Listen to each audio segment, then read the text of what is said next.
দুধের পর প্রথমবারের মতো অধিক মাংস উৎপাদনে ব্রাহ্মা জাতের গরুর ক্রস উদ্ভাবনে সফলতা দাবি করেছেন ময়মনসিংহের বাংলাদেশ কৃষি বিশ্ববিদ্যালয়ের বিজ্ঞানীরা। তারা বলছেন ১ বছর বয়সের দেশি গরুর চেয়ে উদ্ভাবিত ব্রাহ্মা জাতের এই গরুর ওজন হবে দ্বিগুণেরও বেশি। ফলে এই জাতের গরু পালন করে কম সময়ে চাষিরা যেমন লাভবান হবে, তেমনি দেশের মাংসের চাহিদা মেটাতে রাখবে ভূমিকা। ময়মনসিংহ প্রতিনিধি আতাউর রহমান জুয়েলের রিপোর্ট, জানাচ্ছেন স্মৃতি মণ্ডল। ৩ বছর আগে আমেরিকা থেকে ৪টি ব্রাহ্মা জাতের ষাঁড় এনে বাংলাদেশ কৃষি বিশ্ববিদ্যালয়ে গবেষণা করা হয় অধিক মাংস উৎপাদনকারী গরুর ক্রস উদ্ভাবনের উপর।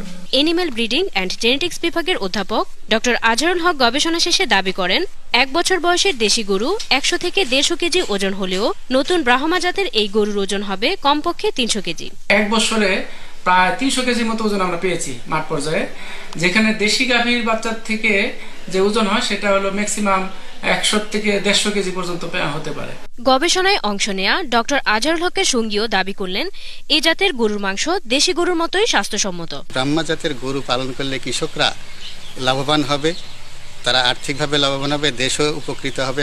আমাদের যে মাংসের যে ঘাটতি আছে সেই ঘাটতি বহুলাংশে পূরণ হবে বলে আমার বিশ্বাস। ব্রয়লার মুরগির মতো ব্রাহ্মা জাতের গরু পালন দেশ জুড়ে ছড়িয়ে দিতে পারলে মাংসের চাহিদা মেটাতে ভূমিকা রাখবে বলে মনে করছেন একই বিভাগের আরেক বিজ্ঞানী। ব্রাহ্মণ জাত ব্যবহার করে যে শঙ্কর জাতের গরু বাংলাদেশে আনাচে কানাচে ছড়িয়ে পড়বে, সেটা গরুর ক্ষেত্রে ওই ব্রয়লারের মতোই মাংসের চাহিদাটা পূরণে দ্রুত দেশকে এগিয়ে নিয়ে যাবে। এই খবর ছড়িয়ে পড়ায় কম খরচে ব্রাহ্মা জাতের গরু পালন করে লাভবান হওয়ার আশায় আগ্রহী হয়ে উঠেছেন বিশ্ববিদ্যালয়ের আশপাশের চাষিরা।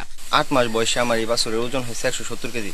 অন্য গরুর সাথে ৮ মাসে বাছুর আমার দ্বিগুণের চেয়েও বেশি ওজনে বেড়ে গেছে। দেশি গরুরও যা খরচ, ওই ব্রাহ্মা গরুরও একই খরচ।